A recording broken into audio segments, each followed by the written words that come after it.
송홍훈 선생님의 주장은 432페이지부터 1, 2, 3으로 되어 있습니다. 송홍훈 선생님의 주장은 1번, 2번, 3번 본인이 쓰신 책에 있는 항목을 통해서 주장하시는 내용을 이해할 수 있겠습니다. 한 가지 432페이지에 1번, 2번 두 가지 질문을 하셨는데 1에 보면 북접하고 남접이 나오는데요. 괄호치고 쓰신 거 반대로 되신 거죠? 예, 반대로. 반대로 된 겁니까? 예, 반대로. 예, 북접은 영성주의, 내성주의고 남접은 합리적 행동주의. 그렇게 이해하시면 좋겠습니다. 네, 그러면은 답변을 듣도록 하겠습니다. 우선 힘드시겠지만 5분 정도 먼저 하시고 나중에 또 기회 드리겠습니다. 네, 원래는 그런데요. 나중에 또 기회가 있습니다. 어렵습니다만은 송홍상 토론 잘 알겠습니다. 가범범인 총장과 그 민주의 성격을 놓고 엄한 그 비판을 받았다고 생각합니다. 하지만 실례지만은 송 선생과 저는 역사관이 상당히 다르다는 것도 잘 알겠습니다. 저는 군대라는 그 시대가 인류의 도달점이라고는 생각지 않습니다. 게다가 군대라는 것은 그 유럽에서 탄생되고 그것이 그 세계를 석권한 것이라고 이해하고 있습니다. 그러므로 그 근대에 연결되는 것이 내재적으로 아시아에서 나아진다는 그 생각도 하지 않습니다. 물론 그 아시아도 역사 발전을 하고 있기는 하지만 그것이 근대 방향으로 나아갔었다고는 생각지 않습니다. 아시아의 역사는 어떤 발전 단계에서 근대를 저구하고 그 압도적인 영향력에 의하여 자기를 개명시켜 나갈 수밖에 없었던 것이라고 생각을 합니다. 그리고 그렇기 때문에 아시아는 여러 갈등을 깊게 하면서 현재에 이르렀던 것이라고 생각을 합니다. 거기서 그 탄생한 시민이라는 것도 유럽의 시민과는 질적으로 다름이 있는 것이 당연하다고 생각을 합니다. 이상과 같은 것을 전제로 송 선생의 토론에 회답하고자 합니다. 제가 생각하기에는 송 선생님의 그 질문은 크게 세 가지 있는 것 같습니다. 첫 번째는 금융국가 건설, 민주주의를 위해 산 것은 아니라는 주장 안에 제 주장은 너무 그 협소한 평가이고 역사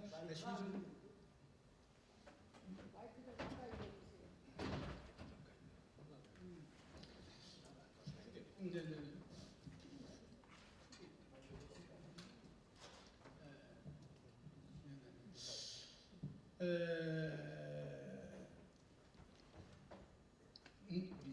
역사 실준 유적 큰 시안에 사로잡혀 있는 것은 아닌가라는 것인데 제 생각은 금민국가 건설, 민주주의를 위해 싸웠다는 역사 인식이야말로 유럽 근대적인 세강경에 위한 역사 평가이라고 생각합니다. 금민국가라는 것은 유럽에서 발견된 것입니다. 이것을 왜 동아시아 사람들이 내재적으로 만들어낼 수 있을 것입니까? 저는 그런 미션을 갖고 있습니다. 지식인들은 유럽의 학문이나 정보를 폐물로써 금민국가를 만들고자 하는 동기를 가질 수 있지만 일반 민중들은 유럽 한문은 물론 유럽 정보조차 간단히 알 수 없었습니다.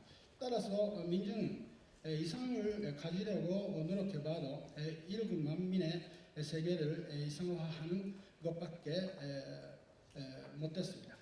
뭔가를 변혁하려고 할 때 사람들은 미래를 과학적으로 알 수는 없기 때문에 왕왕 그것은 과거를 표준으로 합니다.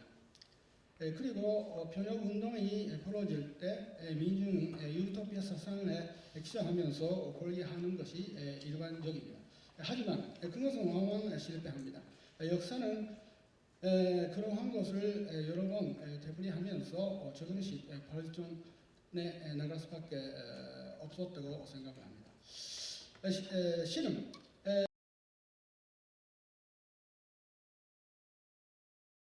방식을 에 있어서 벌써 조르주 르헤브라는 유명한 프랑스 혁명 연구자가 있었는데 르헤브에 의하여 실준되어 있습니다. 오늘날 르헤브의 교내에 위위를 주장하는 연구자는 하나도 없다고 할 수도 무방합니다. 저는 왜 송 선생님이 민중을 군대적인 기준으로 높이 평가하시는지 거꾸로 이해 못합니다. 송 선생님은 군대에 가까이 하고 민중을 이해하면서 그 시점에서 제 교내를 민중을 의미시하는 것으로 비판하시는데 저는 어디까지나 민중의 자율적인 병역 유럽을 가령 유토피아적이라 하더라도 심대한 것이었다고 오히려 높이 평가하고 있는 것입니다. 가보노민 전쟁에 있어서의 민중이 국민국가 건설의 방향에 향하고 있었다고 한다면 이것은 세계사적으로 통하는 이야기라고 말할 수만 있는가? 그렇게 생각을 합니다. 단지 한국 민중만 세계사적으로 예외적으로 앞서고 있었던 것인가? 거꾸로 저는 이런 의문을 가질 수밖에 없습니다. 다음 두 번째 질문인데 정통과 이단을 나누는 제 논의는 북쪽과 남쪽을 나누는 기존의 논의를 조금 바꿀 수 뿐이라는 비판입니다. 저는 자기 연구를 거대하게 자랑할 생각은 영 없습니다만 제 논의는 정말 조금 다른 정도의 것입니다. 조금만 자부심도 있습니다. 저는 난주배 교리 속에 민중을 자신 내부로부터 이론 속에 하는 논리를 살펴봤습니다. 그때까지의 논의에서는 통합 사상 자체에는 변호성이 없고 통합 가보노민 전쟁의 정료적 외피로서 인식해야 한다는 논의가 일반적이었습니다. 혹은 소수 의견이었지만 제지구에서 재시험으로 개선되는 또한 교문의 사상 자체의 변호성을 찾아내려고 하는 논의가 있었습니다. 제 논의는 양자를 지향하는 것이었다고 생각하고 있습니다. 물론 불증문항 점이 있기는 하지만 이단의 교리를 찾아냄으로써 민중이 왜 그러기 하는가라는 정신적인 메커니즘이 어느 정도 분명히 되었다고 생각하고 있습니다. 또 송 선생님은 제 논의는 여전히 이원론이라고 비판하시지만 저는 북쪽과 남쪽의 대립과는 따로 자율적인 민중을 그려내는 것에 노력했을 셈입니다. 민중은 남쪽 최고 지도자 정봉준에서도 자유였습니다. 저는 정봉준은 역사적으로 분명히 위대한 존재라고 인정하지만 비료이상 영시하려고는 하지 않습니다. 그 역시 의민관에 서 있고 한국 지식인들의 의민관은 그 이후도 식민지기에 이르기까지 계속 나간다고 생각을 합니다. 송 선생님 남쪽 지도자들의 원서를 민중의 사상과 같은 것으로 이해하고 있는 모양이지만은 민중 사상과 지도자들의 사상을 통일시하는 시각은 위로부터 민중 세계를 설명하는 것이 될 수밖에 없다고 생각을 합니다. 민중의 자율적인 모습을 그려야 된다는 것인데 이 작업을 하기 위해서는 실효준적으로 사료를 많이 봐야 됩니다. 송 선생님 그 실효준주의를 근시합니다라고 비판하시지만 실효증은 역사가의 기본적 유형이라고 생각을 합니다. 마지막 세 번째 문제인데 가보남 총장을 6.25 국가의 이데올로기에 경계내로 과도하게 국간시켜 이해하고 있다는 비판이지만 이것은 거꾸로 조선 왕조에 있어서 유교적인 정치 문화를 가소평가하는 것이 아닐까 우려합니다. 조선 왕조는 기본적으로 유교 원리주의의 국가였습니다. 민중 속에서는 분명히 다원적인 여러 민족이나 신앙, 독자적인 문화가 있었습니다만 그래도 민중은 위로부터 유교의 내면화를 집요하게 요구되는 존재였습니다.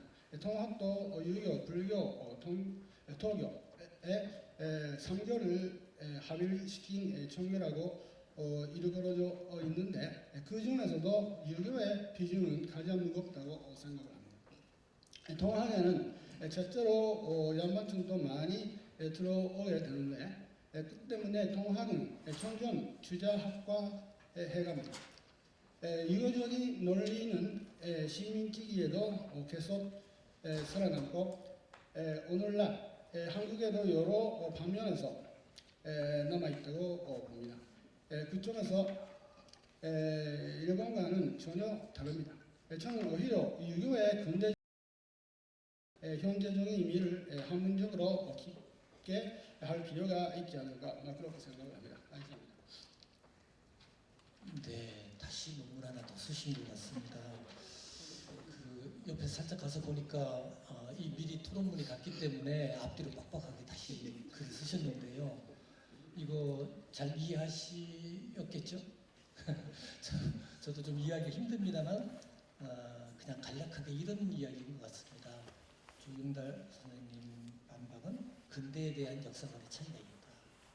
그래서 이제 그 송호곤 선생님 글은 교조 신원운동에서부터 시작해서 오히려 그 교조 신원운동의 영성주의 같은 걸 통해 갖고 자각된 근대 개인이 탄생했다 하는 식으로 근대를 이야기하고 싶었다고 한다면 조경달 선생님은 남접 세력에서 나타나는 민중 세계를 통해서 동학농민혁명이 이루어지고 그 세계가 지향하는 바는 근대가 아니라 일군 만민의 그런 반근대적인 어떤 이상상이었다. 이렇게 이제 방향을 잡고 계신 것이 아닌가 이렇게 생각은 되는데 정확하지 않습니다. 이거 다시 여쭤보겠습니다. 시간이 많이 갔으니까 다음 토론으로 이어지겠습니다. 배양섭 선생님의 발표에 대해서 김성경 선생님께서 토론해 주시는데요. 시간 잘 아시죠?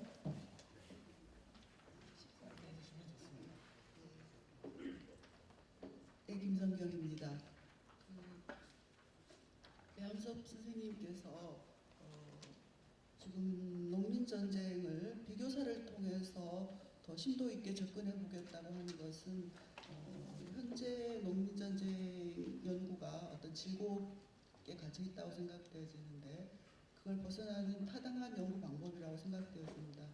이제까지는 총론적인 총체적인 어떤 이 농민전쟁의 성격을 가지고는 비교사적 연구가 있었지만은 배 선생님처럼 구체적으로 토지 문제라든지 폭력성이라든지 여성의 참여 정도라든지 이런 구체적인 것을 가지고 비교가 그렇게 진행되지 않았고 당연히 이제 구체적인 비교를 위해서는 그런 그 어떤 요구나 행위가 나오는 그 문맥 사회적인 문맥들이 이제 찬찬히 따져봐야 된다라고 하는 점에서 타당한 비교 방법이라고 생각되어집니다.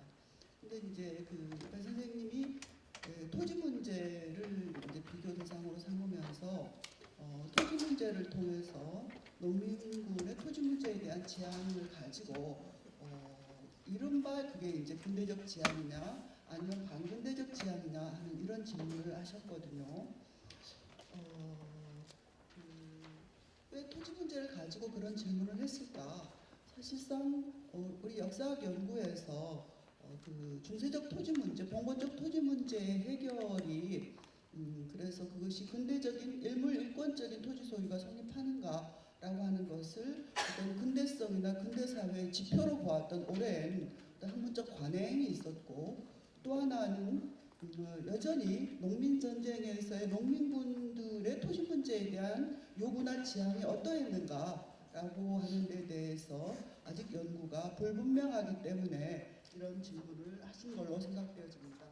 근데 제 생각에서는 지금 오늘 근대 반근대 이야기가 나왔지만은 우리가 이제 한때 근대를 어떤 우리의 근대화가 목표였던 시절의 근대화의 어떤 근대 지향, 그리고 또 거기에 대한 반작용으로서의 탈근대나 반근대를 이야기했던 근대가 목표로서 같이 있었기 때문에 또 역으로 반근대나 탈근대가 또 다른 역의 가치를 지녔는데, 오늘날 그것이 과연 그런 가치나 목표가 되는가, 오히려 그렇지 못하다고 한다면은 그것이 근대인가 반근대인가를 따지는 것은 어떤 의미에서는 무의미하다. 오히려 구체적으로 그 근대 반근대 탈근대와 결부하지 않고 도대체 농민전쟁의 의미가 무언가, 농민들이 도대체 뭘 지향했는가라고 하는 의미의 발견이 새롭게 요구되는 시점이 아닌가라고 생각되어졌고요. 그런 점에서 이런 것들을 구체적으로 짚어보려고 하는 교 선생님의 그 비교 항목들, 풍력 양산이나 예술의 참여, 이런 것들은 참신하다고 생각되어집니다. 하지만 제 생각으로는 여전히 토지 문제는 매우 중요하다. 결국은 농민들이 농민 전쟁에 일어나게 되었을 때는 생활의 문제가 매우 중요했고, 그 생활의 기본적인 전선은 토지 문제에 의해서 그 전선이 갈렸다고 생각할 때 과연 농민들이 이미 근대적인 토지 소유권적인 이런 것들이 형성되어 있기 때문에 아무런 주장을 하지 않았는가에 대해서는 농민전쟁 전반을 좀 더 꼼꼼하게 살펴봐야 된다고 생각합니다. 저는 사실은 산림천택이라고 하는 주제를 연구를 했었는데, 적어도 농민전쟁 기간에 산림 문제는 매우 치열한 그런 어떤 서로 공방이 되는 토지 문제였고, 전제의 경우도 저는 여러 형태로 이 문제가 제기되고 있었다고 생각되어집니다. 그런 점에서 좀 더 다양한 형태로 표현되었을 이 토지 문제에 대한 더 예리한 시각이 필요하지 않을까라고 생각되어집니다. 그리고 또 하나는 그 폭력의 문제인데, 선생님께서는 상대적으로 다른 민중운동에 비해서 폭력성이 덜하다. 이것을 이제 그 어떤 국왕의 권위에 기반한 운동의 전개, 일군 만민적 사상, 이렇게 연결을 시켰거든요. 제 생각에는 인명살상이 적었다는 것은 객관적 사실이지만은 그것을 그렇게 풀이할 수가 있겠는가라고 하는 것은 제가 갖는 의문입니다.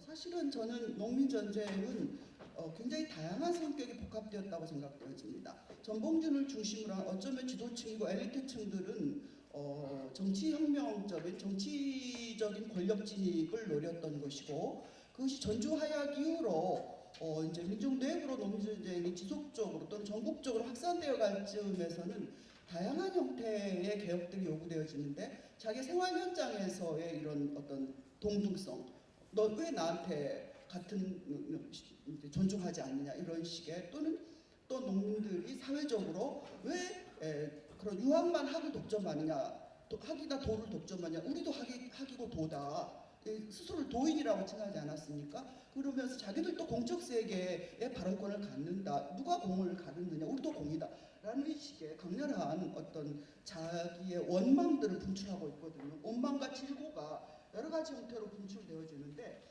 저는 농민들이 살상을 자제했다고 한다면은 이거는 유교적으로 순치된 민의식이라기보다는 상당히 고양된 자존의식이었을 확률이 높다고 생각합니다. 스스로를 도인이라고 생각하고 식천주를 실행하는 어떤 뭐라고 할까요? 그런 자기 자아의식이라고 할까요? 이런 것들이 거기에 배경으로 있지 않았을까. 물론 또 이것만은 아니겠죠. 조선의 어떤 사회적 관습 속에서 살상이라고 하는 것이 한 번도 정당한 문제 해결의 방법이었던 적이 없었다고 하는 어떤 사회적인 습속의 문제도 있을 거라고 생각되어집니다.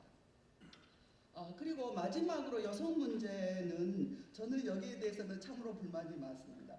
그 농민전쟁에서 여성의 참여가 적었다 이렇게 해서 그러니까 사실은 조선의 여성들은 상당히 가부장적인 어떤 주자학적 이데올로기에 질박되어 있었을 것이다 이렇게 했는데 과연 그런지 실제로 그 조선시대 여성들을 보면은 여러 가지 이제 어떤 그 사법 문서들을 보면 여성들이 집안 문제 해결의 주체로 나서는 경우가 많이 있습니다.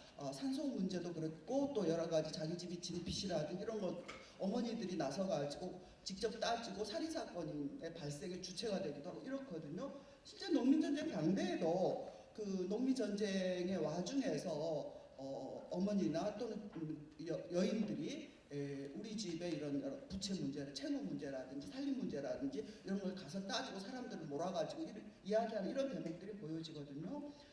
그런 점에서 그 민들의 전쟁 참여 양상을 일상생활의 측면에서 또는 사회적 측면에서 그러니까 우리가 정치적, 종교적 이런 다측면의 농민전쟁의 복합적 성격을 가지고 올 때 특히 생활의 측면에서 또 종교적 측면에서는 여성의 참여 형태가 그런 다층적으로 살펴볼 때 새롭게 여성들의 참여 형태가 드러날 여지가 크다고 하고 이거는 실제로 당대 여성들이 의외로 자기 발언권을 상당히 행사했었다는 점을 연결되지 않을까 생각합니다. 예. 네, 감사합니다. 여러 가지 말씀을 많이 해주셨는데요.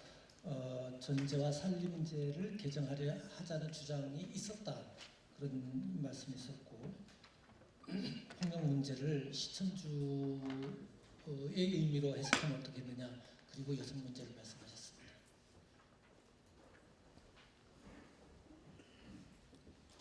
예, 김성현 선생님 감사합니다.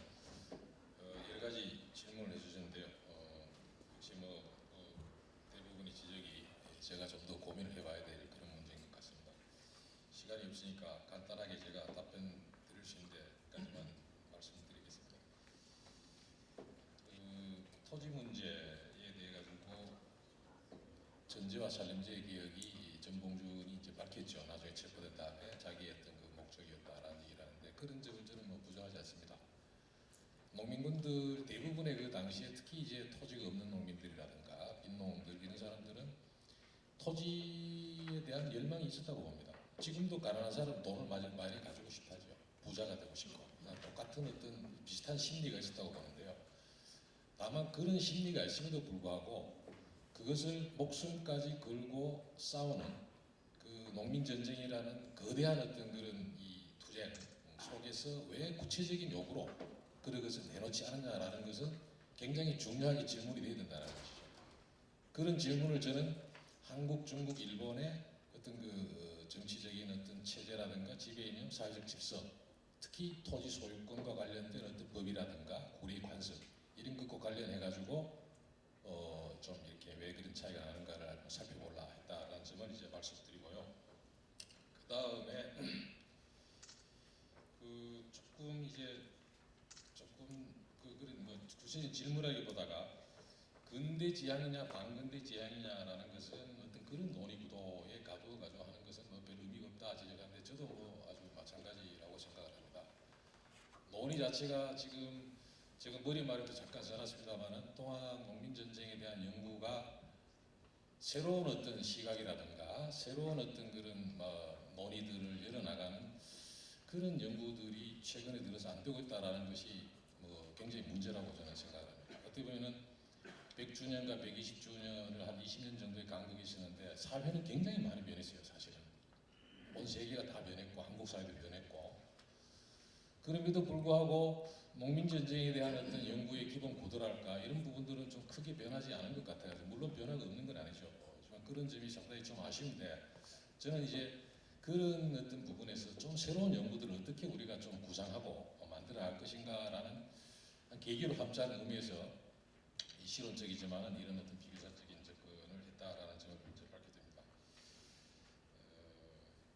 그다음에 그 살상이 적었다라는 부분과 관련해 가지고 제가 이제 농민분들의 의식이 국왕을 부정하지 않았다라는 거예요. 그러니까 어떻게 보면은 기본적으로 조선 왕조의 어떤 그 체제, 제일 정점에 있는 그 국왕이라는 존재를 부정하지 않았다라는 것과 연결해 가지고 국왕이라는 존재는 사람을 함부로 살상하는 존재도 아니고 살상을 정당화하는 존재이기는커녕 오히려 살상을 하지 말게 하는 그런 존재였다라는 거, 이런 거하고 이제 연결을 시켜서 봤는데요. 물론 이것만으로는 안 되는 것이죠. 여러 가지 어떤 제가 이 글에도 써놨습니다만 인명에 대해 가지고 전통적으로 조선 사회가 어떤 식으로 생각을 해왔는가, 같은 유교라고 하더라도 중국과 한국의 어떤 그런 일종의 전통이랄까요, 인명에 대해 가지고 지금 김성경 선생님도 좀 써놨습니다만은 이런 어떤 개인적인 어떤 다툼에서도 사람 죽이는 걸 극히 꺼려했다라는 거, 거기에 비해 가지고 작은 어떤 그런 밀란이라든가 종족 간의 투쟁, 계토라고 하는 종족 간의 투쟁 같은 데서도 사람 죽이는 것이 여반장이었던 중국과는 상당히 다른 어떤 그런 문화가 있었다라는 생각이 듭니다. 그런 부분까지 포괄해가지고 같이 봐야 되겠지만, 역시 제가 여기서 지금 주목하고자 하는 것은 지배 이념, 내지는 어떤 지배 체제, 이런 부분과 관련해가지고 좀 강조했다는 점을 좀 양해해 주시면 되겠습니다.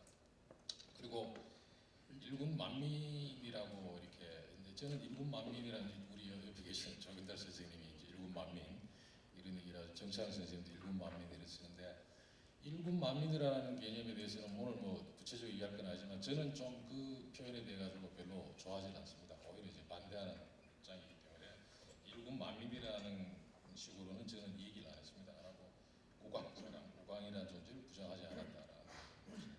그다음에 마지막으로 이제 여성과 관련해 가지고 불만이 이제 많으실 것 같은데요.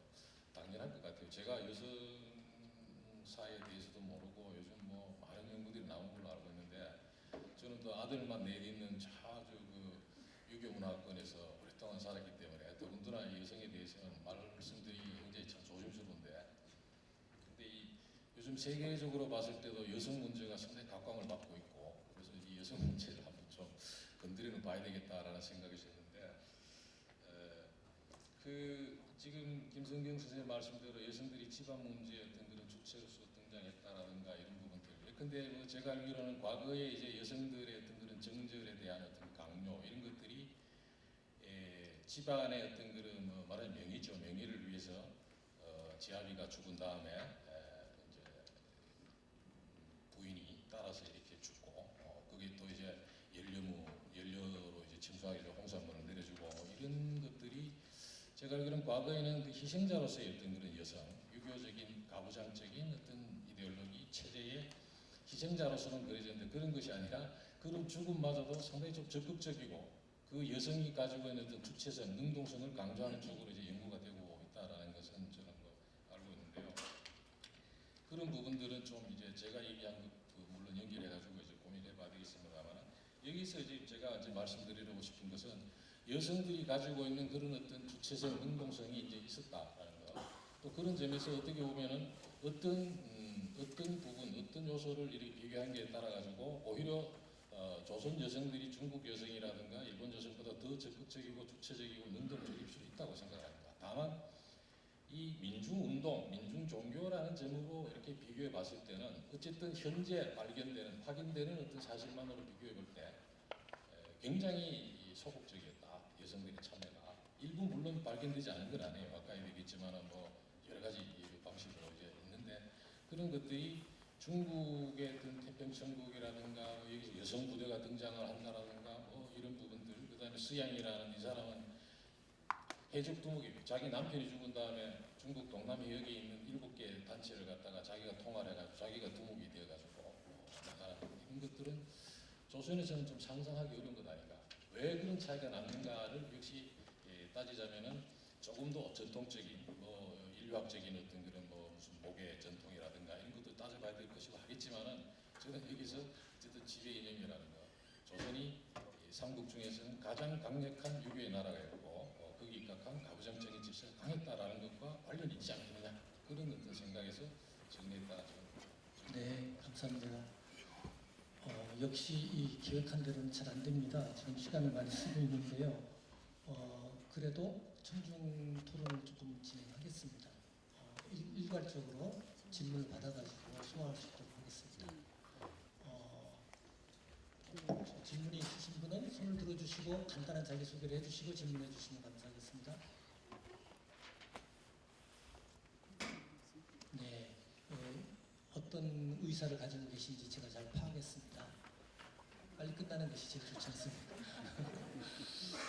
그래서 그러면은 진행하고 또 혹시 필요하신 분 있으면 말씀해 주세요. 지금 원래는 이렇게 논의를 하고 제가 전체적으로 이렇게 종합 토론을 쟁점 토론을 좀 해야 된다고 생각을 해서 시간을 떼어놨음에도 불구하고 잘 진행이 안 되는데요.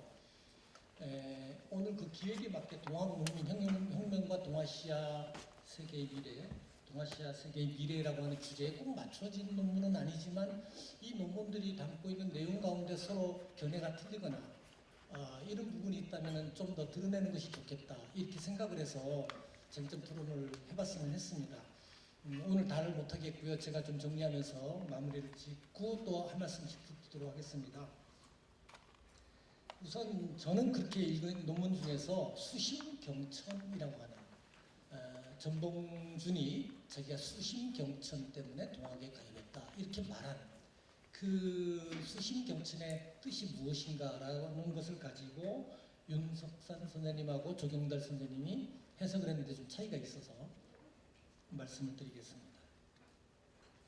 윤 선생님은 수심정기, 수심경천이라고 하는 것을 허공을 향해 하나님을 공경하는 것이 아니라 만유에 내재한 하나님의 천리에 따라서 살아가는 것. 그러니까 수심과 경천을 완전히 다른 개념으로 생각하신 건 아닌 것 같습니다. 그런데 조경달 선생님의 논문에서는 이 경천이라는 개념이 너무 중요하게 나와 있기 때문에 이 부분을 지적하는 것이 필요할 것 같은데요. 경천이라고 하는 것은 인격적인 신, 상제, 곧 상제를 존경한다는 의미다.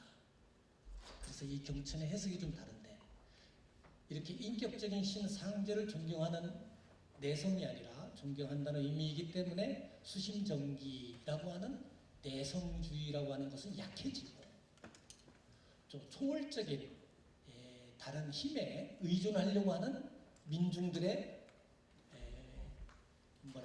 민중들의 어떤 변혁 주체로서의 결집이라고 할까요? 이런 것이 형성되었다고 말씀하시는 것이 아닌가.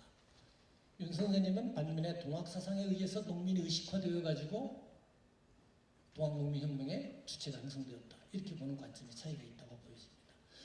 또 송호근 선생님 아까 말씀드렸지만 영성주의 또 교조신원운동이 자각인민의 생성과 확산에 기여했다. 이것이 동학농민혁명에서는 어떤 역할을 했는지는 또 다른 문제가 되겠지만 이 부분을 더 중시를 하셨습니다.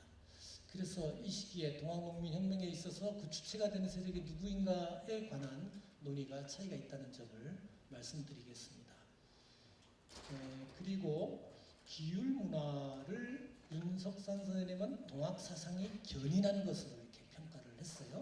동학사상에 나와 있는 것으로 평가를 했는데 조경달 선생님은 민중문화 속에서 배양된 것이고 거기에 빈민이나 무례배들 이런 사람들이 들어옴으로써 폭력이 왜곡되는 그런 양상을 지적하고 그 일환으로 굴총, 묘지 도구라는 그런 문제도 지적을 하신 것 같습니다. 반면에 배항섭 선생님은 국왕의 권위에 의존해서 폭력이 규율화됐다. 이렇게 해서 이 생각들의 차이가 드러나 있다고 보여집니다. 드문드문 이야기가 나왔지만은 유교적 민본주의에 대해서 어제도 논의가 됐었는지 모르겠는데요. 그 부분에 관해서 논의가 될 줄 알았는데 잘 되진 않았습니다.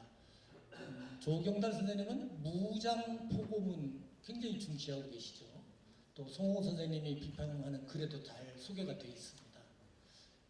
무장포고문 이외에 다른 경문도 있고 또 다른 많은 행동들도 있으니까 이 무장포고문을 어디까지 해석을 해두어야 될 것인가 그런 문제도 있는데 오늘 토론에서는 분명히 조경달 선생님과 송호근 선생님의 입장은 다르고 송호근 선생님의 440쪽의 비판이 나와 있습니다.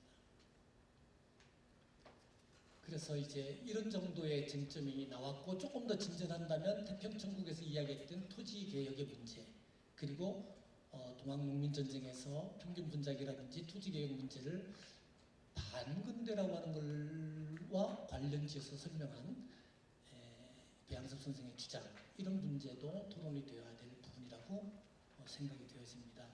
그런데 지금 토론할 시간이 많지 않기 때문에 지금 제가 이렇게 저렇게 말씀드렸지만 오늘 주제가 동아시아의 미래를 전망하는 부분도 포함되어 있느니만큼 제가 차이를 지적하는 문제와 또 동아시아의 미래를 생각하면서 오늘 발표하시는 분들이 한 말씀씩 1분씩 말씀하실 수 있는 기회를 드리고 토론하시는 분 가운데서도 꼭 하셔야 되겠다면 기회를 드리겠습니다.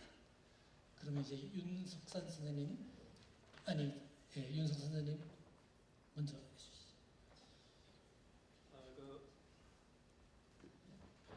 자장 선생님 말씀하신 것 같이 그 조경달 선생님의 어떤 그 견해, 그 수심 경천에 관한 것을 이야기를 좀 드리도록 하겠습니다. 경천의 인격적 신의 강조라고 하셨는데 사실 그 수은 선생님부터 인격 신에 대한 것은 이야기가 나왔고 사실 그 조경달 선생님도 이 논문에서 쓰셨습니다만은 봉사상제하고 나가는 주문이 된 것이 회원 선생님께서 그 주문을 만든 것은 시천주조화정 아니 시천주라는 것이 천주교로 오해를 받기 때문에 그래서 그 바로 이 상제라는 말로 바꿔서 주문을 바꿨던 겁니다. 사실은. 근데 사실 동학의 기록에 본다면은 상제, 천주, 한울림 이 3자가 상당히 명확하게 구분적으로 쓰이고 있어요. 본래는 한울림입니다. 용담유사 8편에 한울림으로 다 나오죠. 그럼 한울림하고 한알림으로 나오고 천주는 한문으로 표기될 때 어쩔 수 없이 쓰인 겁니다. 시천주 조화정하고 주문 쓸 때만 썼어요. 그리고 이 동학의 기록이라든가 이 경전을 보면은 상제 같은 기록은 한울림이 나를 소개할 때 그 수은 선생과 만나서 처음 소개할 때 비유해서 말한 나를 구태여 설명한다면 너희들이 섬기는 그 상제가 바로 나다. 그때만 얘기합니다. 그 외에는 얘기 안 했어요. 사실은. 그런 그 기록들이 있습니다.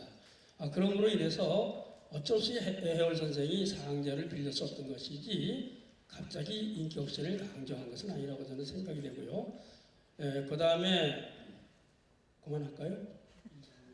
네, 죄송합니다. 이만 마치겠습니다. 감사합니다. 저기 중국에서 오신 분은 꼭 의무적으로 안 하셔도 되니까 잘 말씀 나눠주시고요. 두 번째로 조경달 선생님, 네 말씀해 주세요. 추천은 다 이야기했습니다. 이 이상 할 말이 없는데 오늘 120주년 동학농민혁명 기념모임인데 뭐랄까 강성만 좀 말하겠습니다. 이런 모임은 실은 일본에서는 없습니다. 일본에서는 자유민공운동이라는 농민운동이라고는 하지 못하는데 현대 일본의 민주주의를 설명할 때 우리들은 자유민공운동의 전통을 이어받아야 된다. 그런 생각을 하는 역사들이 많이 지금도 있습니다. 그래도 일본에서는 자유민공운동을 기념 모임을 하려고 하는 생각을 가지고 있는 역사학자도 없어요. 시민들도 없습니다. 100주년 때는 바로바로하게 했습니다. 그때 제가 아직 30살 정도였는데 저도 세계사전적으로 자유민공운동을 어떻게 보느냐 하는 파트에서 발표를 했어요. 그래도 그 이상 없습니다. 왜 없는가 하면은 일본에서는 민주주의에 대한 생각이 좀 한국과는 좀 다르다고 봅니다. 일본에서는 자기 피를 흘리면서 민주주의를 처음으로 비로소 얻었다라는 생각이 없습니다. 거꾸로 한국 경우는 민주주의 운동을 가보노민 전쟁부터 쭉 100년 이상 해야 비로소 그 민주주의를 얻었다. 그런 생각을 갖고 있기 때문에 한국은 지금도 앞으로도 이런 모임을 하는 게 아닐까 그렇게 생각을 합니다. 그런 의미에서 여기에 그 이런 표현은 그 이노ue 선생님이 계시는데 왜 이런도 이런 그 한국 뭐라 할까 민주주의를 생각을 하는 그 역사적인 사업에 대해서 이런도 그 많은 그 이해를 해야 된다고 나는 그렇게 생각을 합니다. 근데 이 모임에 대해서는 제가 그 일본에 가가지고 제자들과 다른 그 선생들에게 선정하려고 합니다. 이상입니다. 네, 감사합니다. 그러면 이제 송호근 선생님께서 한 말씀 하신다고 하셨습니다.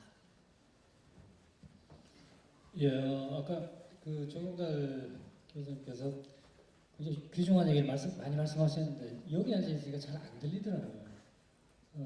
그런데 아무튼 제가 이해한 대로 그리고 오늘 제가 참여하면서 느낀 바에 좀 한두 가지만 말씀드리겠습니다.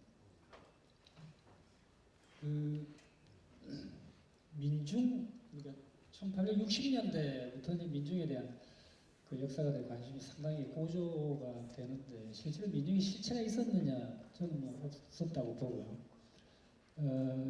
동학의 경우도 어찌 하다 보니까 상황을 타개하려고 어찌 하다 보니까 여러 가지 이론도 갖다 대고 또 신념도 안에서 만들어내고 하면서 이제 그 밀어붙였던 건데 그 밀어붙였던 그 행위자들도 몰랐던 의도하지 않은 결과들이 나타난다. 그게 과연 뭘까가 사실 저한테는 상당히 관심거리입니다. 그 말은 그냥 간단하게 제 느낌만 말씀을 드리면 중세국가 경우에 중세국가는 종교와 정치와 문화가 한꺼번에 붙어 있지 않습니까? 이게 19세기부터 서서히 분리가 되기 시작하는데 동학이 그야말로 이 분리를 가속화시켰다는 거죠. 그래서 중세국가가 와해됐다는 겁니다. 근데 농민들이 중세국가를 와해시키겠다라고 한 건 아니잖아요. 근데 결과적으로 그렇게 됐어요. 그게 그러면 너희들 몰랐다. 너희들 이 국가를 무너뜨릴 줄 몰랐을 거다. 그리고 외세가 뒤에 와서 새로운 문을 지금 창구를 열었다. 몰랐죠. 의도하지 않은 결과가 그렇게 되는데 실제로 그 동학 내부에 그런 요소들이 포함되어 있다면 저는 근데 씨앗이 있다라 이렇게 판단이 저는 되고요. 아까 조문달 교수께서 국민국가가 아니다라고 하는 것에 대해서 너무 인색하다는 제 비판을 말씀하셨는데 사실은 당시에 1894년도에 네이션 스테이트라는 말을 알고 있었던 사람이 얼마나 됐을까요? 실제로 네이션 스테이트는 만들어지지도 않았고 겨우 1910년 정도 돼야 네이션 스테이트라는 말이 나오기 시작했거든요. 그러니까 저는 이렇게 생각하는데 근대 국가, 말하자면 영어로 표현하면 모던 스테이트로 가는 문을 여는 거죠. 그게 네이션 스테이트를 만든 건 아닙니다. 그래서 여기서 동학에서 네이션 스테이트나 민족주의 같은 걸 얘기하는 것은 사실 연구자의 의도가 실제 반영된 것이고 역사의 흐름 속에서 동학이 어떤 의도하지 않은 충격을 다 있는가를 해석하는 것이 중요하지 않은가 하는 것을 한번 제가 좀 말씀드릴 겁니다. 네, 마지막으로 배양섭 선생님 말씀해 주세요. 예, 저도 별 할 말이 없습니다만 다만 이제 이 120주년을 이제 맞아서 앞으로 우리 농민전쟁 연구가 조금 더 이렇게 좀 진전됐달까요? 그렇게 했으면 좋겠고 저는 어쨌든 서구 중심적인 어떤 역사 인식을 더 씌워가지고 농민전쟁을 해석하는 것은 의미가 없다. 좀 심하게 얘기해가지고 서양이 예컨대 우리 독일 농민전쟁하고 한때 얼마나 비교를 했습니까? 그게 우리보다 한 300수십 년 앞선 것이죠.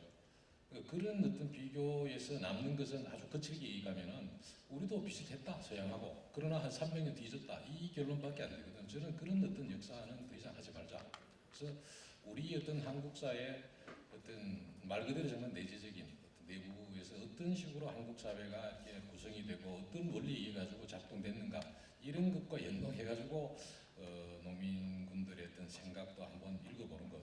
저는 그게 참으로 어렵다고 봅니다. 이미 주어진 어떤 이론 틀에 맞춰가지고 설명하는 것은 가장 쉬운 것이고 굉장히 어려운 것이 그 자료가 안 남았잖아요. 농민들이 무슨 생각을 했는지 자기 일기를 남긴 것도 아니고.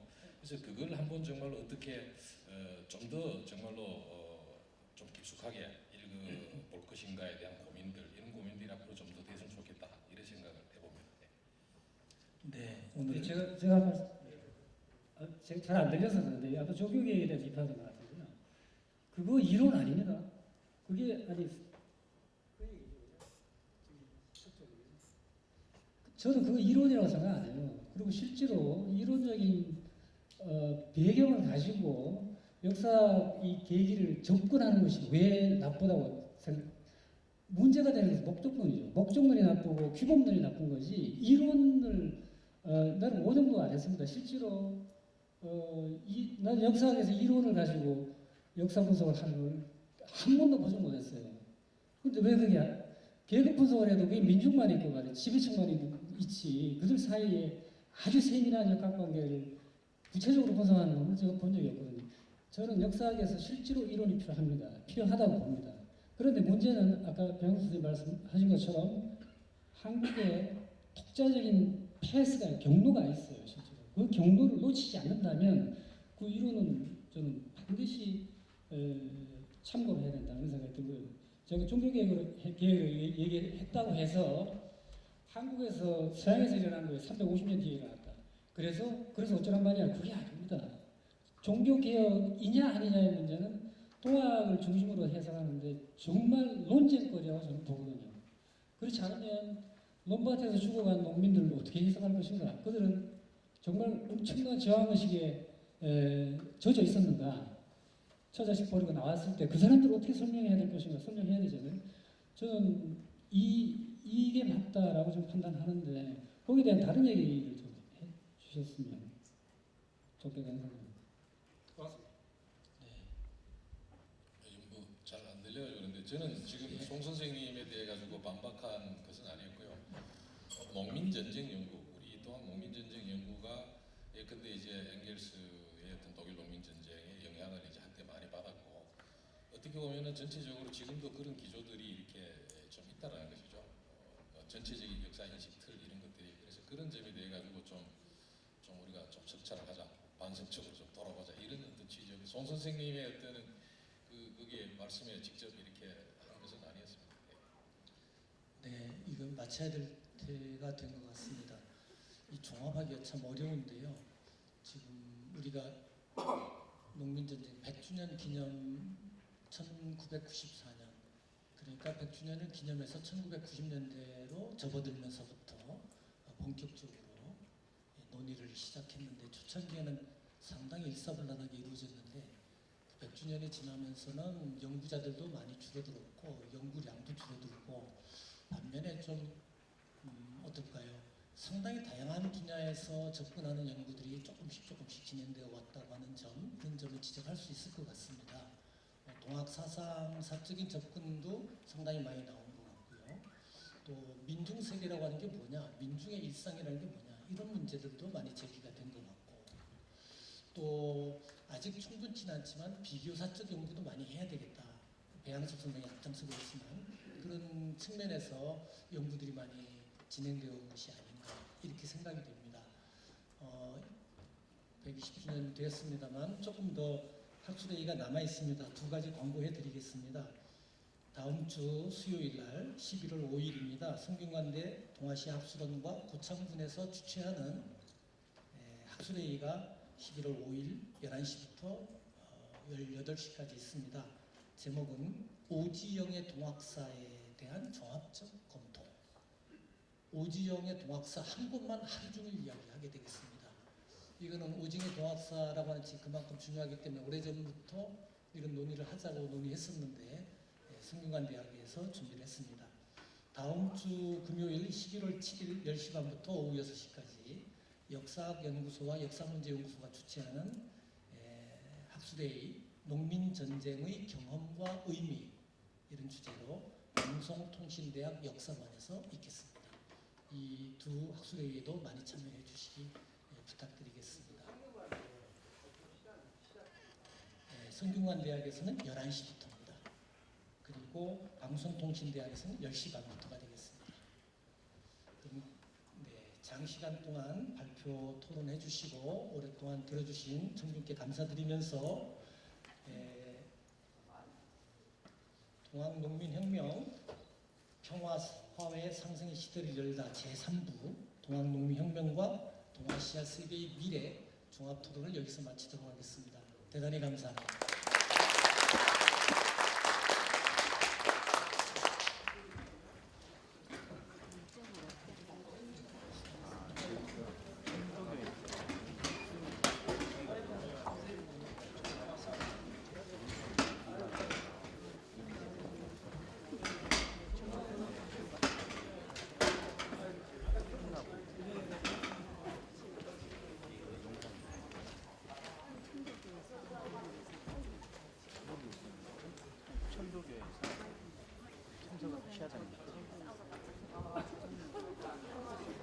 선생님들 잠깐 사진 촬영 좀 하겠습니다. 이쪽 앞쪽으로 모여주셨으면 합니다.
분 다 한 번만 해보겠습니다.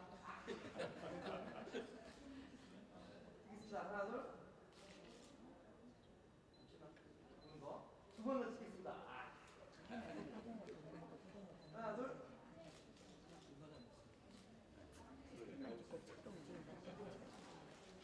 감사합니다.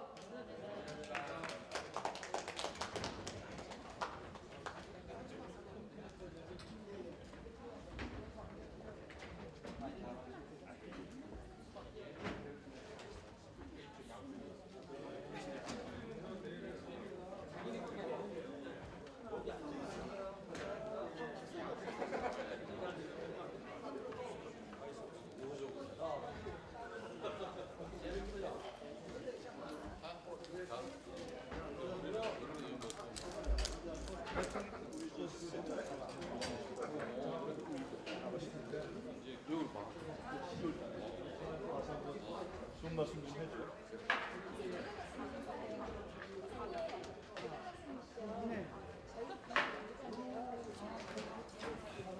예 선생님, 노트북 가방 어디 있어요? 선생님 어디서